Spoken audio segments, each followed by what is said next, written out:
And I had the legendary, you're absolutely legendary, Tracy Ullman. My mother was such a huge fan of your Oh, show. great. Like your career, like talk to me a little bit about your childhood and how, things Going that that far happen. back.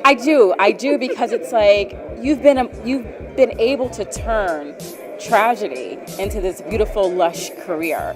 So how do you inspire women and men too to turn their pain into something as beautiful and poetic as your career? I did a show when I was a little kid, I guess, in my mum's bedroom, and I always had a laugh, and my uncles were funny, and my family were funny, and I could imitate everyone in our village and our street and my school, and that got me noticed, and I'm still doing it. I've grown up, I'm still doing it. Well, I read you got a scholarship to some sort of prestigious school, and then someone told you that you were going to be really successful in the United States. So, how did you make that transition?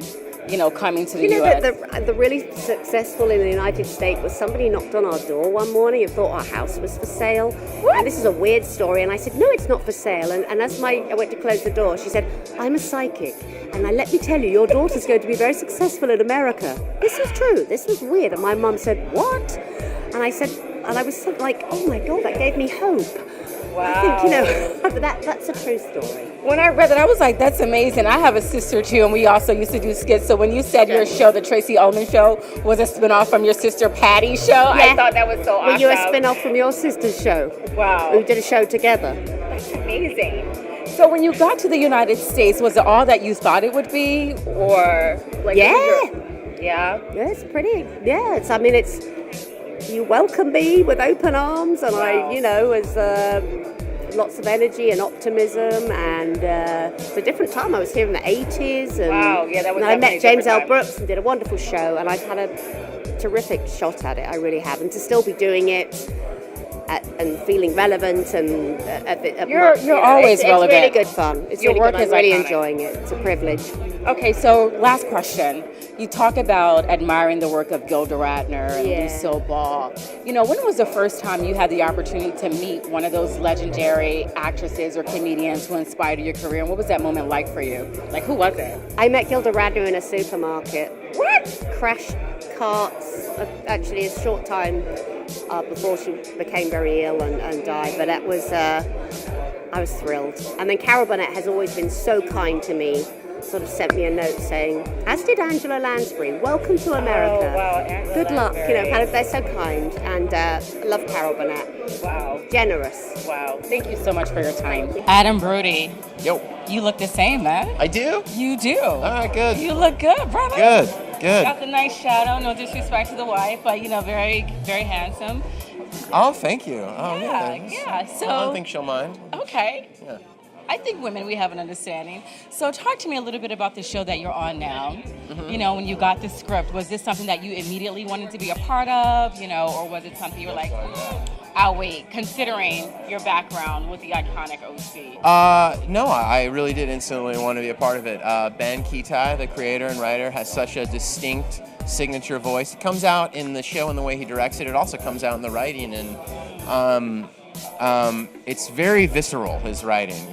He writes with a lot of feeling and heart and emotion, and then also the cast wasn't too shabby either. Yeah, and also we filmed in Puerto Rico, which I had the pleasure of working there before and knew how lovely it was, so that appealed to me as well. Wow, that's amazing. So we talk about the history of the OC, and we talk about social media today and this climate where everything is so fast, where there's super fame. What would be your message to teenagers who are having a difficult time coping with coming of age, where people are teased and taunted and bullied? Like, what are your words of encouragement for that? I have no idea. Well, Yeah. I have no idea in terms of the social media aspect of it and what being a teenager today. I will say, getting older, and I plan to tell this to my daughter someday, Right. is that how when you get older, what a little slice of your life it was, and how, I don't want to say insignificant, those memories linger long and they can loom large. Right. But you feel like how whatever goes down today in 10th grade is everything. This defines my life. This is the most important thing in the world, and it's just like you could skip you could be in a room for all of high school and wake up at 25 and it wouldn't matter, like, and you just be like, whatever, whatever happened, I'm not talking about trauma, like true trauma, but just in terms of your social status, certainly, nothing could matter less, to you when you're 30 than whatever happened when you're 16, at least to me, and things, again, I don't want to minimize people's, the depth of feeling and the depth of, again, trauma. I know it's been in the news a lot this week in high school trauma, and I don't want to minimize that. I'm not speaking about that specifically. I just know for me, like, everything was the end of the world or the biggest deal ever in high school, and it's just not once you gain a little perspective. It's such a small portion of your life proportionately, So anyways. What's something else you would like to do in your career? You're an amazing talent, amazing actor. What about writing, producing, directing? Yes. Yeah. I would love to. I love writing. I've done it a little bit. I was in the writer's room a bit for this season of this show. Oh, wow. Yeah, and it's such a fun exercise. It's so stimulating. Any of those. I've also produced a bit. And that's really fun as well. I would love to direct something. The thing I love about all of those aspects, maybe not producing, but directing and writing, even though I haven't directed, is that you're engaged the entire time and you're needed the entire time creatively. You need to be creatively problem solving from when you start to finish, whereas acting, it's much more stop and go, and you're acting and you're creating. If I'm on set, I'm creating 10% of the time, and the other part of the time I'm standing up and I'm sitting down and I'm walking here and I'm walking there. I'm getting makeup on it, taking makeup off, and changing clothes and stuff it's just tedious. It's fine, it's a great job, but it's, not always perhaps as invigorating as I think. As a director who is on the entire time, I'm jealous of that. Oh, you'll have your moment. Perhaps. How are you doing tonight? Why? What have you heard? I haven't heard much. Oh, okay, then I guess I'm all right. Yeah. You're part of a great show. You're here I tonight. owe a lot of in New people York money, City. so I gotta always be looking over my shoulder, This show that you're on now, and what that this is? means for your career. What does it mean for your career? My career has basically been blessed by over and over and over finding things that were so original and so weird and edgy and dangerous and creative. And once I realized that there was a pattern for me, I began to look for those things. And so Startup is every bit as brilliant and original and edgy as any piece of writing any world that I've ever had the good fortune to tiptoe. So when you first got the script, this is something you automatically wanted to be a part of then? Yes. Very, very quickly.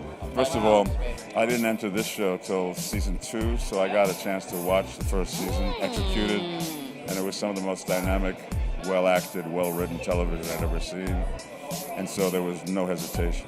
In a market that's so saturated, there's so much on right now. Why do you want viewers to tune into Startup? I really don't care if they tune in or not. Well, that's pretty. I'm doing this for me, baby. You want to watch the show. It's like you say. There's an awful lot of stuff out there. I don't watch TV because there's too much stuff. Yeah. But there's a lot of people who do, and so all I can do is tell you. If you want to see something pretty cool, watch Startup. Okay, I like the ear piercing. I don't need to. This guy's got an ear piercing. Yeah, it's a real good show. It's really well acted and great storytelling, and keeps you on the seat of your pants. Alrighty, thank you so much for your time. When did you get that Is ear that pierced? No, I'm a journalist. I have thick skin. When did you get the ear pierced? I got it pierced about 15 years ago for a movie. Oh wow, and you kept it. Oh yeah. Well, once you have a hole, Goodbye. it's all about filling. Directing is definitely something that I want to do in the future. Wow. Yeah. Wow. Who are some of your favorite directors, famous filmmakers out there that you look up to, aspire to be like, or, pull from their work? Down, Yeah. Steve McQueen is really dope Okay, right. to me. Okay. So is Barry Jenkins. So is Tarantino. Scorsese. I like Spike Lee's earlier movies.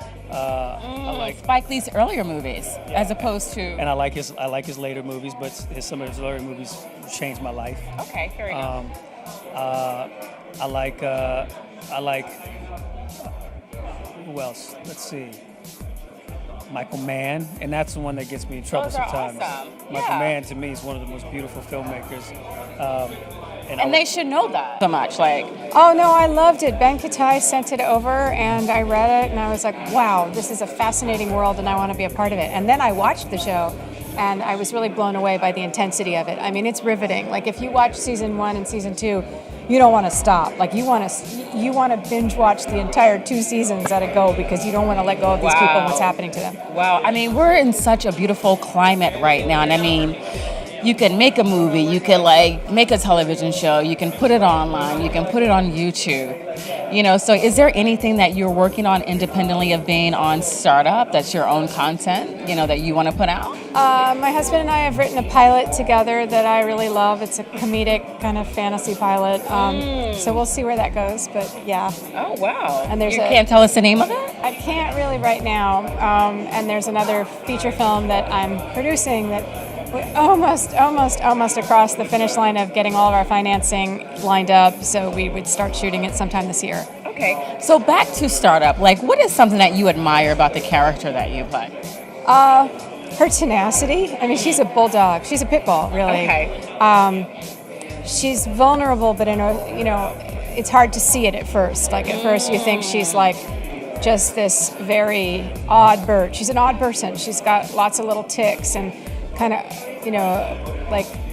obsessive compulsive about the way she eats her food and the way things are arranged and things have to be even and neat. She's traumatized. She had a traumatic childhood, but she's interesting. Like there's something interesting and lonely about her. She's a very lonely person, and she has chosen, her allegiance to the United States is her family. That's her whole life, is the cause of Mother U.S. Yeah. Awesome. So her tenacity. An elegant young man.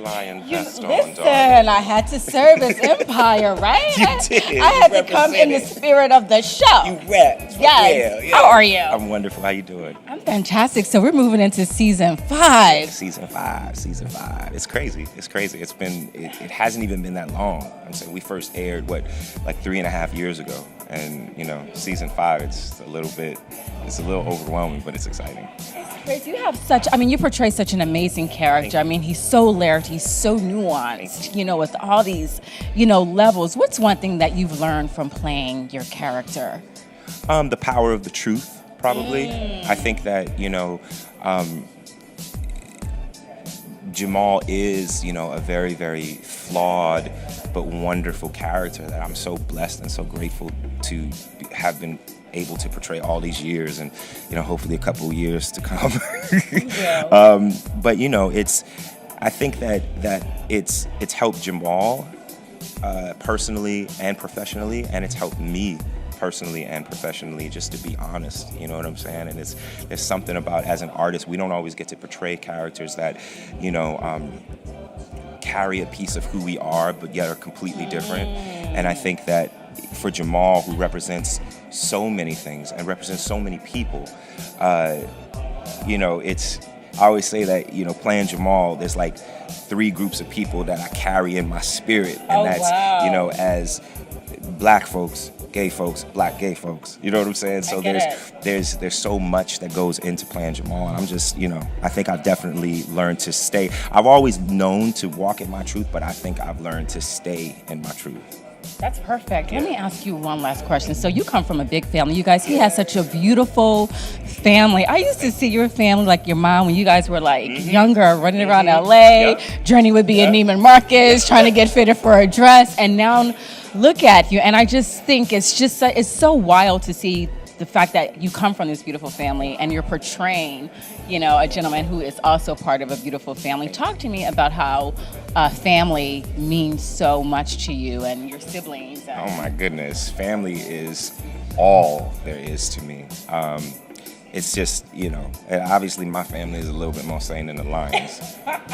We ain't shooting Uncle Bunky in the forehead or nothing like that, or fighting like that. But family, it's just what we do. It's all I've ever known. You know what I'm saying? And not just my immediate family, obviously my blood family, my immediate family, they're my heart, but just on a human level, on a global level. And it's just family is like the most important thing in the world. You know what I'm saying? It really is. Yes, come closer, come closer. You look amazing. Thank you, my love. Congratulations on everything that you've done. Thank you. Who is, and people hate this question, but I like to ask, because it is what it is, but who's one of your favorite actresses that you looked up to who has helped inspired and shaped your career? I mean, there's so many people, but the first person that just came to my mind, and I have no idea why, is Grace Jones. Ooh, and I remember... You know what? That's because my bald head, and I'm giving you... I think that may have something to do with that. But I remember, I grew up watching a lot of... like muscle war kind of movies, a lot of like Rambo and Heroes Don't Die, They Reload. I have a lot of uncles, watched a lot of wrestling and stuff, and Conan was one of my just favorite things.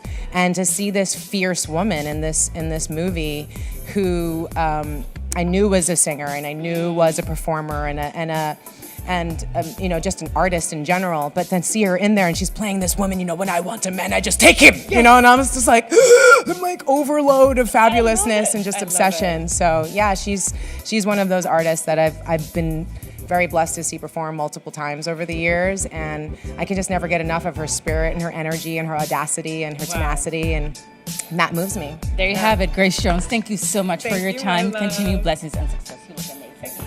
Tanish Laverne Graham reporting live from the red carpet at the 2nd annual Tribeca Television Festival. Tanish Laverne Grant, BlackInAmerica.com.